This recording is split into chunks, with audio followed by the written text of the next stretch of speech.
আসসালামু আলাইকুম। কেমন আছেন সবাই? এই তো আমি আজকে রান্না করতেছি খাসির মাংস। এজন্য পেঁয়াজ, রসুন, তেজপাতা, দালচিনি দিয়ে দিছি মাংসটা দিয়ে দিলাম আদা রসুন বাটা, জিরা বাটা সব কিছু দিয়ে দেব। দিয়ে এখানে দিয়ে দেব পেঁয়াজ কুচি পরিমাণ মতো দিয়ে এখানে দিয়ে দেব লবণ, হলুদ সব কিছু দিয়ে দেব।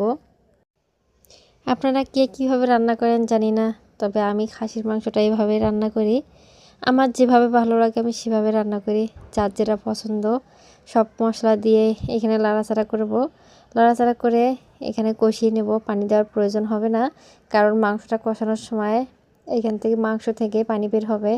এই তো মাংসটা আমি কষায় নিচ্ছি। এটা ভালোভাবে কষিয়ে নেব, কারণ খাসির মাংসের একটা আলাদা গন্ধ থাকে।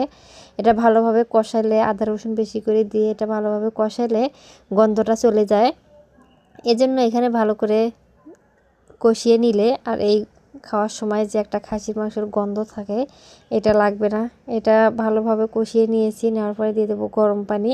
আর মাংসটা যেহেতু কষানো, এজন্য ঠান্ডা পানি দিলে একটু শক্ত যদি হয়ে যায়, এজন্য দিয়ে দিলাম গরম পানি।